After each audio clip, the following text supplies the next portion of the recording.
All right, hi again. Let's talk about soil, one of my favorite topics. So you'll remember from lecture 13.2 and chapter 13.4 that soil can be defined in a whole slew of ways. Central among them are its physical properties and its chemical properties. So your physical properties include color, texture, consistence, porosity, and moisture. And then your chemical properties include colloids and pH along with all your soil elements.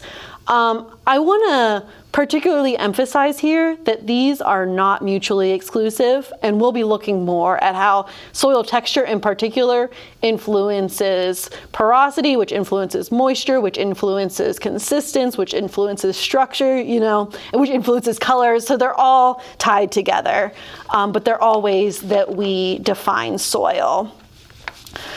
So these, along with other properties like depth, can determine potential land uses for soil. So whether they're good for agriculture, whether they're good for building, whether they flood or not. We can learn a lot from the soils under our feet. So I already mentioned how these properties aren't mutually exclusive, and I started with the example of texture because I want to talk more about texture, since you will be using a soil texture triangle in lab. So it really is a central property for a lot of the physical properties and even some of the chemical properties. So texture comes from the parent material that makes up soil. So when that's broken down, it forms sand, silt, or clay, and that is what makes the texture portion of soil. And in turn, it dictates porosity, moisture, and particle adhesion. So the adhesion of organic matter and nutrients that are important to plant growth to the soil. And then those elements dictate consistence, color, structure, colloids, and pH, along with the ability for plant roots to penetrate soil. So remember, porosity in particular tells you a lot about whether plant roots are able to penetrate soils. So let's do a quick soil texture triangle review. As I mentioned, you have three components: sand, silt, and clay. So sand is in this corner, clay is up here. Well, let me get my laser pointer so it's a little bit more obvious. There we go. Clay is up here and silt is down here. So sand is a lot larger than silt, which is a lot larger than clay. Dr. Polk talked about this extensively in lecture. And then their percentages dictate which texture type you have. So let's look at the associations that I was already talking about between texture and porosity, and then texture and moisture. So texture and porosity. So in this example, the gray circles are sand, the brown circles are silt, and the green circles are clay. Clearly this isn't to scale. Think about a sand grain that you've seen in the past and how much that would be magnified to fit this scale. So if you just have sand, so imagine that the brown and green are not there, you'd probably get a few more gray ones. You have very, very large pore spaces, right? So that is this volume of macropores. So if you think about it and you just have sand, you have all of these spaces between the sand because they don't fit in that nicely. But then as you add more silt and clay, you balance your macropores with micropores because you have these silt and clay pieces fitting into the macropores of the sand. As it goes to purely clay, you get almost no macropores because these clay particles are super tiny, but you get a lot of micropores. So these micropores are really important because they are super tiny, and between these clay these clay grains, and they can really hold on tightly to water and nutrients. So if you think about it, when you have sand, you have big macropores. The water and nutrients will go right through. There's plenty of space for them to go through. If there's clay, there's plenty of space for them, but they might get stuck in there because they can't come back out. So it's really important when we're talking about water in particular, but then also nutrients. And so for plant growth, you want a combination of the two. You don't want your water and nutrients to drain right out, but you also don't want it to stick so tightly that it can't be taken up by plants. So you'll see in these loam and then silt areas, you have kind of a balance of these macropores and micropores. And that's also important for plant roots. You know, you want the plant roots in sand have a difficult time, you know, kind of holding on and staying grounded, you know, no pun intended. But then in clay, they have a hard time penetrating, or they can have a hard time penetrating. So, so the ease of which plant roots can grow is also associated with porosity. All right, so then moving on to moisture. So simply the available water increases as you add clay and silt, as I had already mentioned. But on the right, you'll notice that there's 3 different types of soil water. You have available water, so this is the water that's available to plants. But then gravity water, so that's the water I was talking about that goes right through the sand. And then hydroscopic water, so that's the water I was talking about that gets kind of stuck in the micropores and isn't available to plants. So associated with what I was just saying, when you have a pure sand texture, you get a lot of gravity water, almost no available water. As you go to pure clay, you get a lot of this hydroscopic water and like some available water, but not as much if it's an intermediate texture. So the loams in particular are considered to be really good in terms of soil moisture for a lot of uses, including agriculture. So loams are really what we're aiming for in a lot of instances. And then here is that just mapped onto soil wetness mapped onto that texture triangle. So you'll see sand doesn't stay wet, it goes right through. Clay stays wet, so this is including the hydroscopic water portion. And then you have intermediate bits in between. All right, so let's talk about let's review how to use a soil texture triangle now that we know a little bit more about the implications of texture. So Dr. Polk did this in lecture 13.2, but I wanted to make sure it's clear because I know this triangle can get very confusing. And since we're in an asynchronous environment, I think it's helpful to repeat how to go through it. And you'll be doing it in lab. So I have 3 examples, and I want to know which one's the best for agriculture. So remember, we're aiming for a loam. So either a loam or something around a loam is going to be the best for agriculture. Generally, obviously, there's other things that need to be taken into account other than just texture.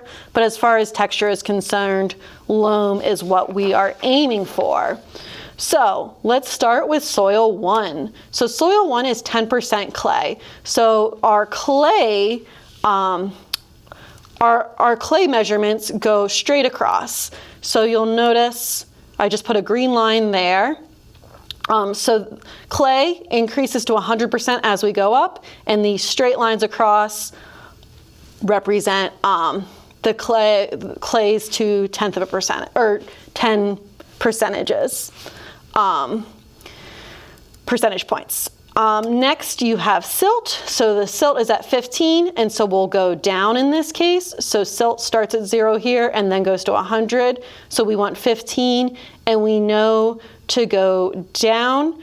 Partly, so if you get a little stuck here, look at the way the arrow is facing and choose the line that's the closer to the way your arrow's going. So in silt, you could either choose the straight across line, which we now know is clay, or this line that goes down. And we choose the one that's going down because silt is going down. And lastly, we have sand, so 75% sand. So 75 is going to be about here. And then in this case, we're going up and to the left. And so where those 3 lines cross is where our texture is. So in this case, it's going to be a sandy loam. So I wrote that here. So it's going to be a sandy loam. Next, so soil 2, we have 45% clay. So we'll go up to 45 and go straight across. We have 25% silt, so about right here and down.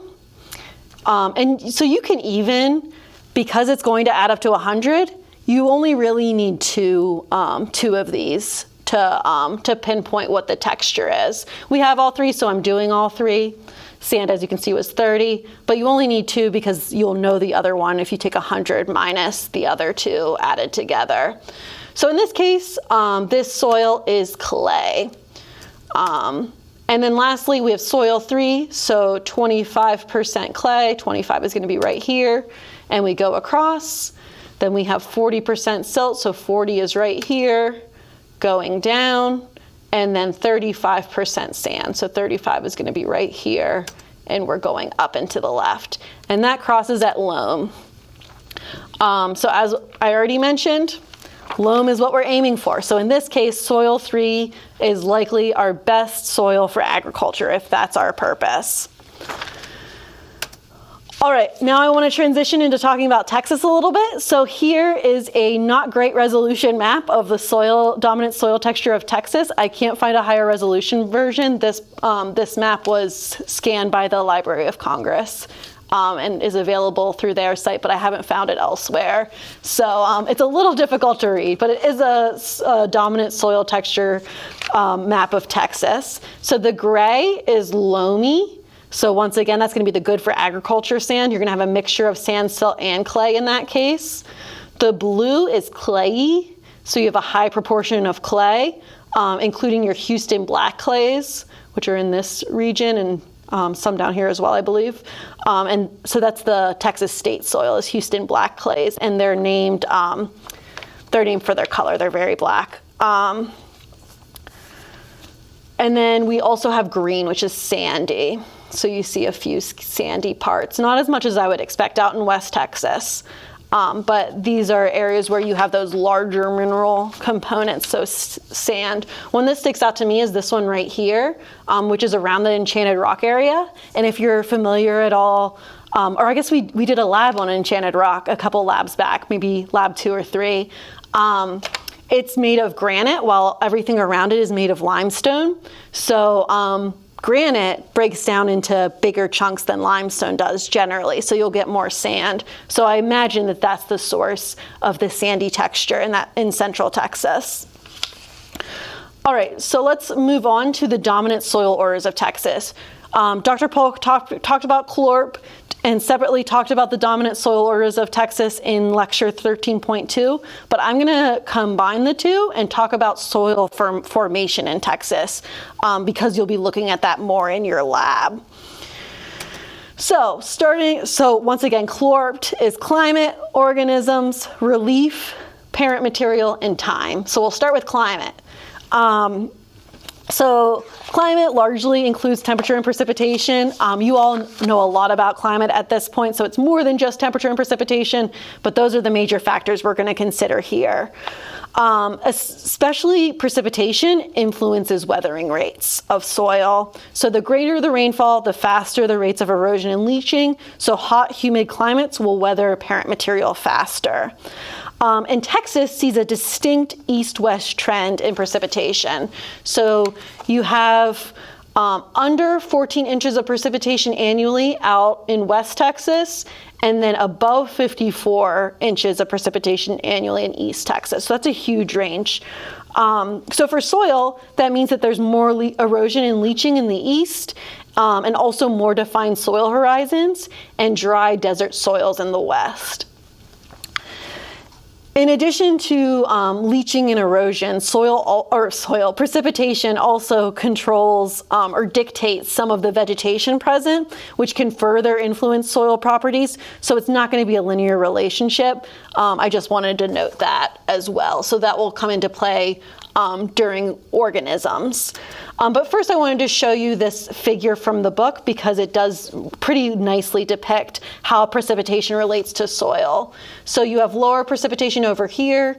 So you have drier soils off the bat because there's less moisture.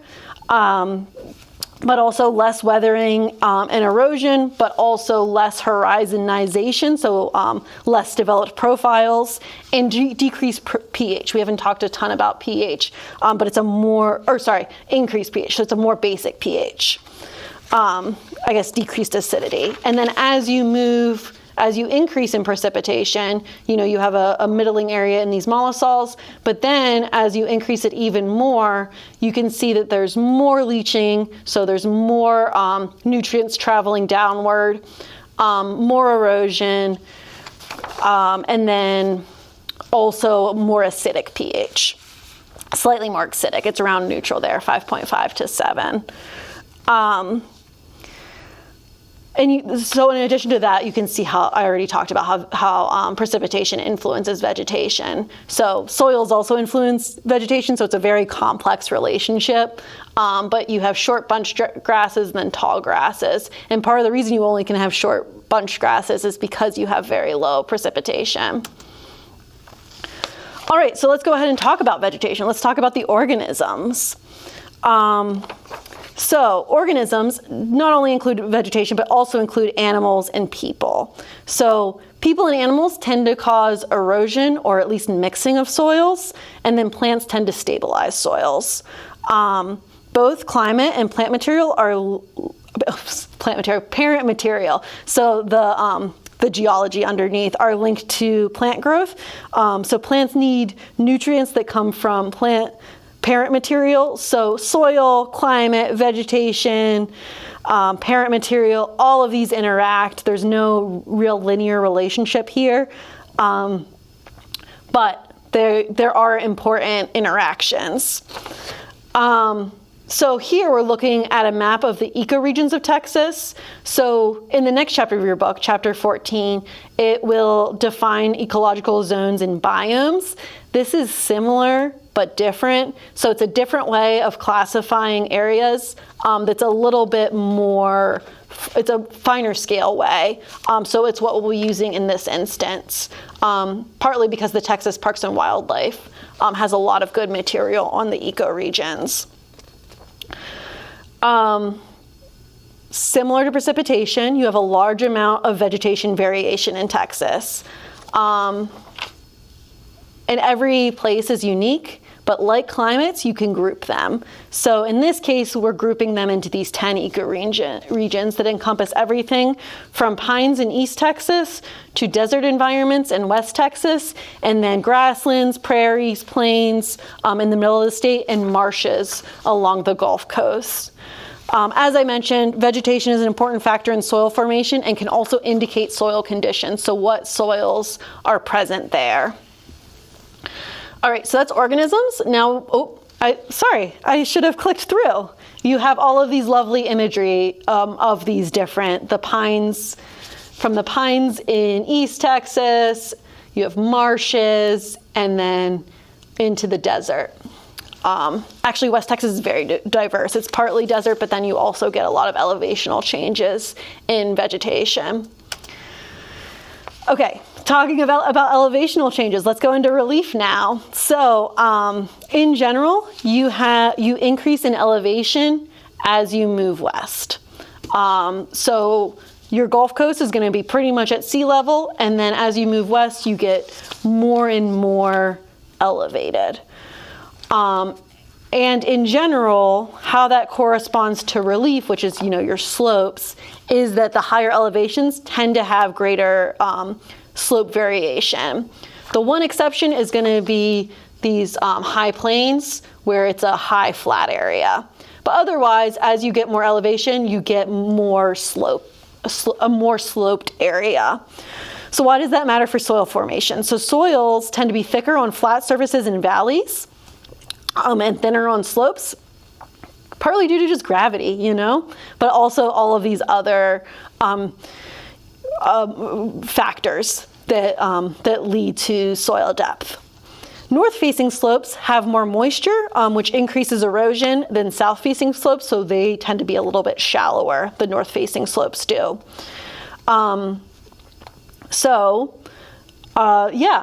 in Texas, you're going to see greater relief variation, and so then also greater variation in soil depth and moisture as you go west. All right, next we have parent material, which is partly tied to relief. So parent material is the surfaces that soils form on. It's frequently bedrock, but not always. You can have sand dunes, you can have river deposits, you can have mass wasting material. All of that can also be considered parent material. And parent material influences soil chemistry, mineralogy, and texture. So we already talked about how parent material is central to forming sand, silts, or clays, and then those components make up texture, soil texture. And then also different rocks and sediments have different chemical components, which are broken down to form soil chemistry. So here we have a simplified map of Texas, so a simplified geological map of Texas. I like it because you can more clearly see the different regions. It is pretty heavily simplified though. So in general, you have igneous rocks. Remember from our lithosphere section, you have igneous rocks over here in the Basin and Range region, and then in the Central Texas Uplift, where you have that granite intrusion. And then otherwise it's sedimentary rock. So in this case, you have sandstone and shale near the Gulf Coast, and then different types of limestone west of the Balcones Escarpment. And so all of that will play into what texture you have, and it will play into the soil order that is created. Lastly, the last part of CLORPT is time. I don't have a good map of Texas indicating time, but I want you to think about how much time each of these steps take. So from your parent material, your rock disintegrates, you get horizonization, you get leaching, you get erosion. So obviously we already talked about how precipitation and climate influences your rates of horizonization, but time is the central element there, is how much time has taken place. Along with that, parent material tends to break down quickly in the tropics, but more slowly as you move poleward, and that's due to climate, but once again, time is central, so time and climate. And then different parent material breaks down at different rates. So limestone breaks down much faster than granite, for instance. Some limestones you can practically crumble in your hand, and granite, that's not possible. And then also plants and animals can help speed up the breakdown of parent material. So you have the interaction between time and organisms as well. All right, because I don't have a map for time, we'll just look at those first four CLORPT factors along with this dominant soil orders of Texas. And so these factors are central in soil formation. So when we look at the soil orders, we can start to look at where we have these geographically similar dividing lines and where different factors took hold. So what do I mean by that? So let's start with climate. So that's a pretty easy one. You know, we have less precipitation in West Texas, more precipitation in East Texas.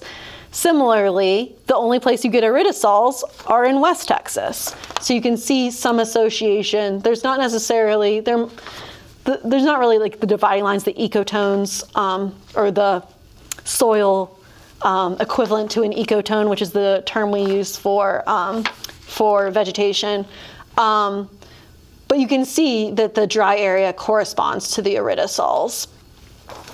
Also, the fault zones. So here, the Balcones Escarpment is a really substantial dividing line. You can see that it also is present in your soil orders. So you're getting different parent material on either side, you're getting different relief on either side, you're getting different organisms on either side.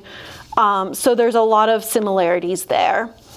And then I also wanted to mention the Gulf Coast. You can see some similar dividing lines between the parent material of the Gulf Coast, the vegetation of the Gulf Coast, the relief of the Gulf Coast, and then the soil order of the Gulf Coast. So these are all playing together to create our soil orders. All right, so I want to talk a little bit more about soil orders. I don't have a fun song like Dr. Polk did,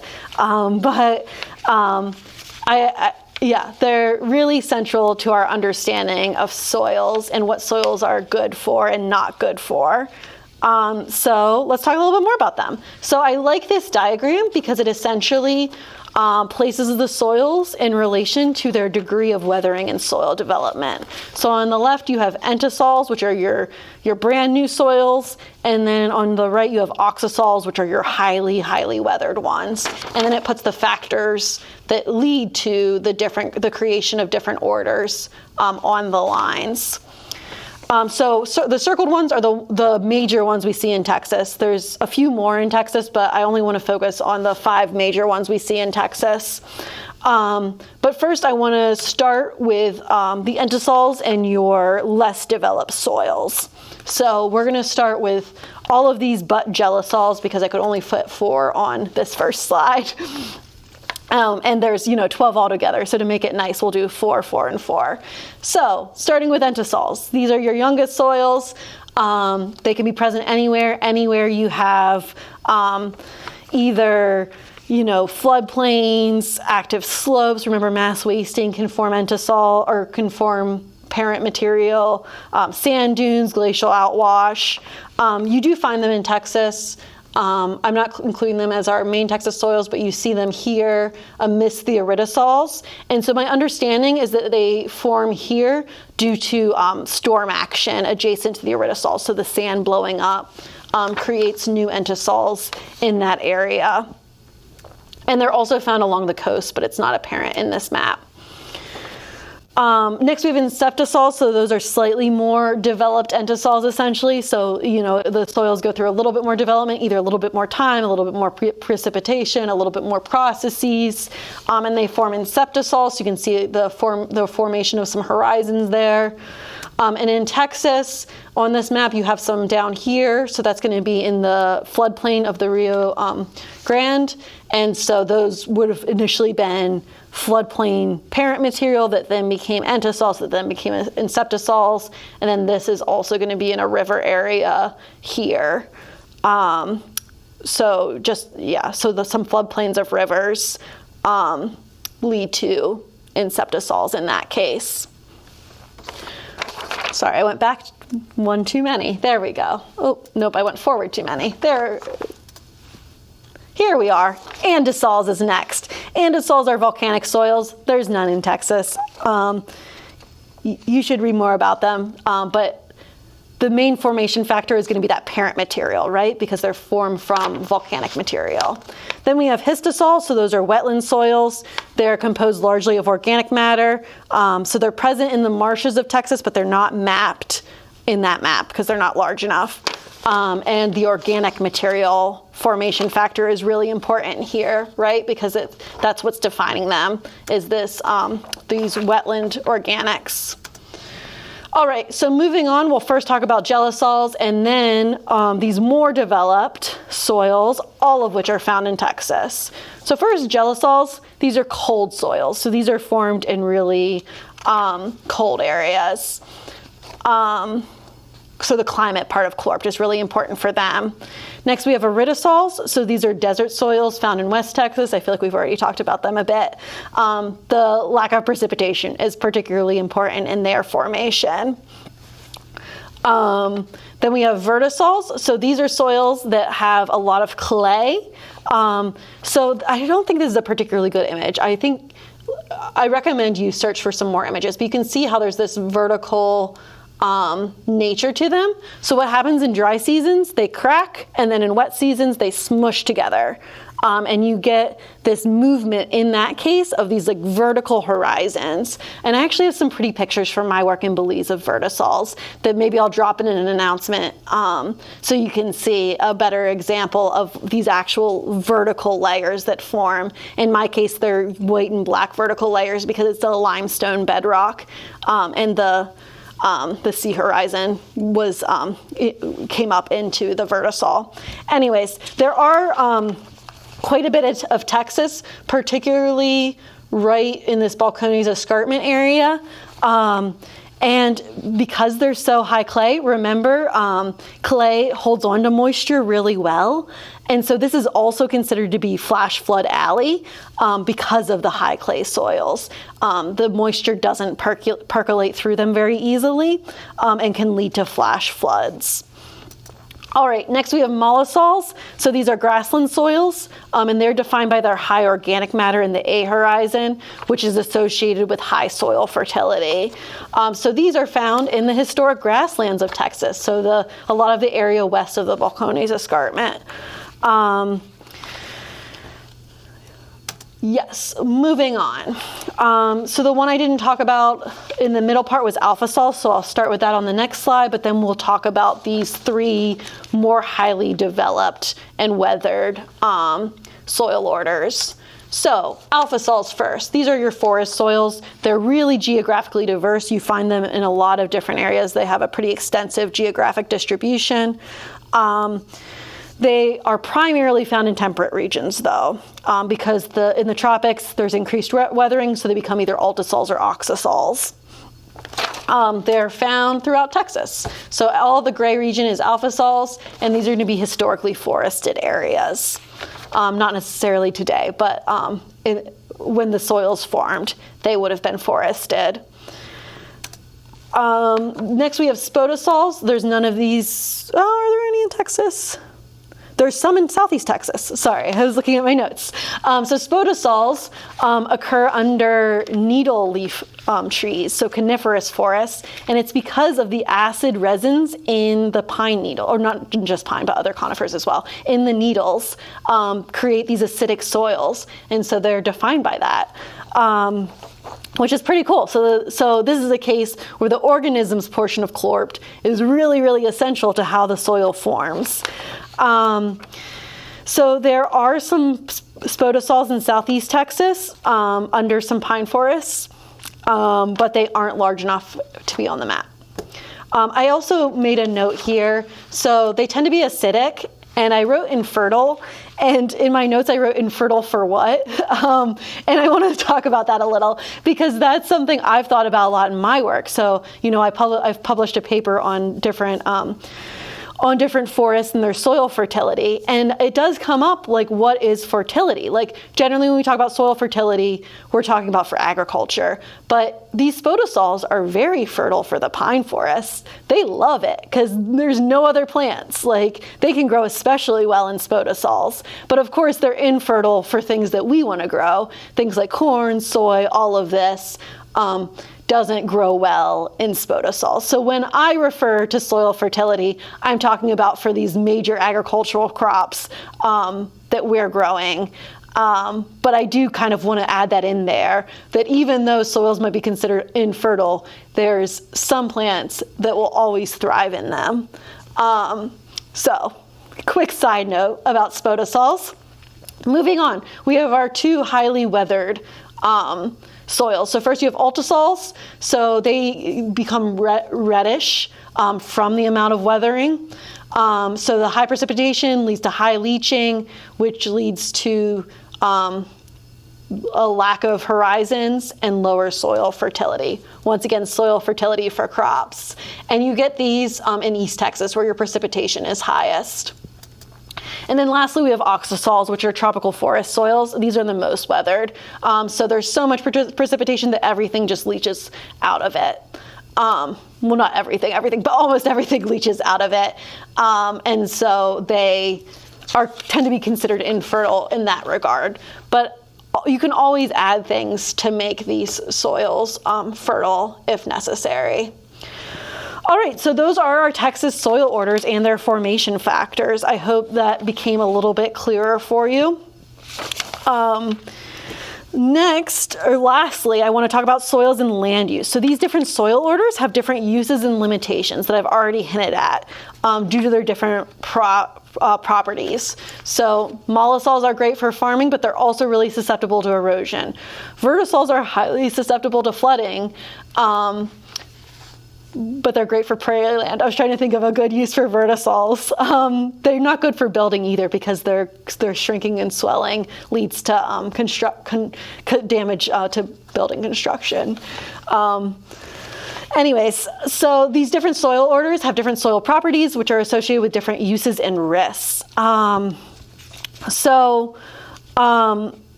The portion of the government responsible for surveying soils to determine their suitabilities and limitations is the NRCS, so the National Resources Conservation Service. It's part of the U.S. Department of Agriculture, and it was established after the Dust Bowl. So the Dust Bowl had a lot of factors going into it. One of them is that the mollisols in the central portion of the U.S. were being extensively farmed, and since they're really susceptible to erosion, they were being eroded, and then they became unusable and formed dust. And to make sure that doesn't happen, the NRCS was established. So, as I mentioned, it surveys soils for both their ideal uses, but then also their limitations. And you'll be looking at the web soil survey, the web version of their soil survey for this lab. So when I'm talking about suitabilities and limitations, on the suitability side, we're talking about what are some good land uses for the given area. So is the land good for agriculture? Is it good for construction? Is it good for solar panel installation? All of these different things. And then the NRCS rates soils as good, fair, or poor for a given land use. And you'll see that when we get to the web soil survey. On the limitation side, it reflects constraints on land uses. So this is generally based on potential hazards or obstructions. So things like flooding, unstable bedrock, all of that sort of thing. And then the NRCS rates soils as not limited, somewhat limited, or very limited in this case. So you'll be looking at limitations as well in lab. All right, so I want to finish up by just addressing how important and underappreciated soils are. Dr. Polk mentioned in her lecture that they take a long time to form. So they're essentially a non-renewable resource, and there's a lot of soil erosion globally. Here you can see the wind and water erosion on cropland in 2010. So overall, understanding soils and how we can better manage them is central to future environmental efforts. All right, so with that, I hope you enjoy this lab all about soils. Best of luck.